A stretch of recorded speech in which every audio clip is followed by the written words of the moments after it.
Assalamualaikum warahmatullahi wabarakatuh. Sebelum memulai materi, izinkan saya untuk memperkenalkan diri. Perkenalkan, nama saya Mayang Sari dari jurusan Ilmu Al-Quran dan Tafsir IAIN Syekh Nurjati Cirebon. Dan yang terhormat kepada Ibu Anisatul Mutiah, MAG, selaku dosen pengampu mata kuliah kajian kitab hadis. Di sini saya akan menyampaikan materi mengenai kajian kitab hadis Sunan At-Tirmizi. Nama lengkap Imam At-Tirmizi adalah Abu Isa Muhammad bin Isa bin Surah bin Musa bin Ad-Dahak As-Sulami Ad-Daris Al-Biki At-Tirmizi Ad-Dariri. Beliau dilahirkan di kota Tirmizi di kawasan Bolkaha yang terkenal juga dengan sebutan Jihun di daerah Transoksiana di Asia Tengah. Menurut sebagian ulama hadis, Imam Tirmizi dilahirkan pada tahun 200 Hijriah dan menurut sebagian ulama lagi pada tahun 209 Hijriah atau 824 Masehi. Ahmad Muhammad Syakir menambah dengan sebutan Ad-Dariri karena ia mengalami kebutaan di masa tuanya. Sedangkan As-Sulami adalah nisbah kepada Bani Sulaim, sebuah kabilah dari suku Ailan. At-Tirmizi adalah nisbah kepada tempat kelahiran beliau, yaitu di Turmus, sebuah kota kuno yang terletak di pinggiran sungai Jihun, Amudariyah, utara Iran. Di kota ini kemudian dikenal dengan gelar At-Tirmizi. Dan sejak kecil beliau sudah senang mempelajari ilmu-ilmu hadis dan fikih. Beliau menimba ilmu di berbagai wilayah yang meliputi Khorasan, Irak, Hijaz, serta lainnya untuk mencari hadis dengan menemui guru-guru ilmu hadis. Pada usia 40 tahun, beliau berguru kepada Imam Bukhari di bidang hadis, ilat hadis, dan fikih, sehingga beliau dikenal sebagai korp diskusi dalam bidang teori ilat hadis. Tampak membekas sekali pengaruh binaan Imam Bukhari, sehingga dalam kalangan muhaddisin, Imam At-Tirmizi dikenal sebagai Al-Hafiz Al-Naqid atau kritikus hadis. Selain itu, beliau juga belajar kepada Imam Muslim, Imam Abu Daud, dan yang lainnya.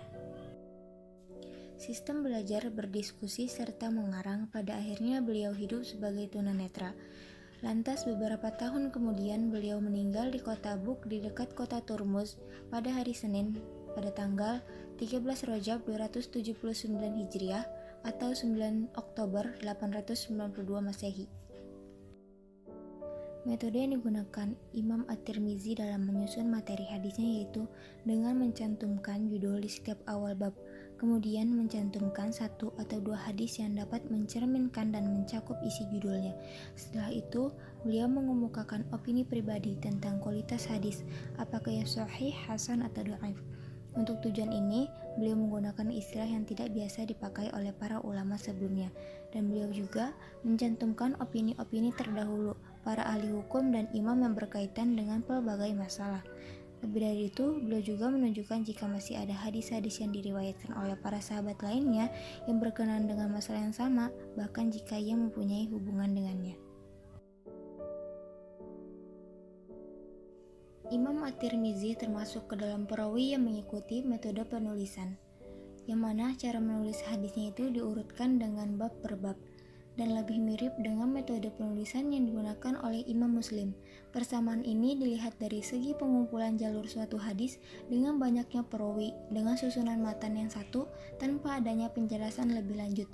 Hal ini karena Imam At-Tirmizi termasuk ke dalam ulama hadis yang mengakui adanya periwayatan hadis bil makna, yaitu periwayatan hadis yang redaksionalnya berbeda akan tetapi materi hadisnya sama. Adapun bab-bab yang ada di dalam kitab Sunan At-Tirmizi secara keseluruhan terdiri dari 2376 bab dan 3956 hadis dengan perincian juz 1 yang terdiri dari dua kitab, yaitu tentang Thaharah dan Salat yang meliputi 184 bab dan 237 hadis. Juz 2 yang terdiri dari kitab Witir, Jumu'ah, Iqdain, dan Shofar meliputi 260 bab dan 355 hadis. Juz 3 terdiri dari kitab Zakat, Syam, Haji, Janazah, Nikah, Roda, Talak dan Li'an, Buyu' dan Al-Ahkam yang meliputi 516 bab dan 781 hadis. Lalu juz keempat terdiri dari kitab Diyat, Hudud, Sa'id, Zabi'ah, Ahkam dan Wa'id, Dahi, Siyar, Fadilah Jihad, Libas At-Aimah, Asyribah, Birwasilah, tartib, faru'id wasaya, wali dan hibah, fitan, al-ra'yu, syahadah, zuhad, yamah, roko'i, dan waro', jannah dan jahannam, yang meliputi 734 bab dan 997 hadis.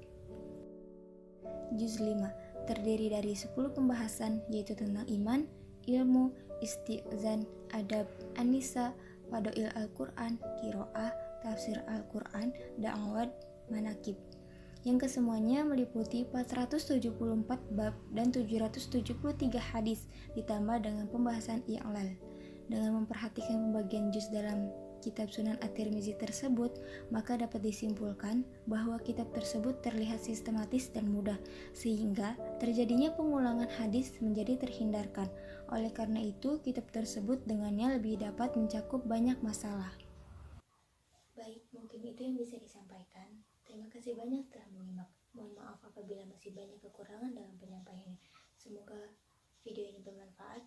Saya akhiri. Wabillahi taufiq wal hidayah. Wassalamualaikum warahmatullahi wabarakatuh.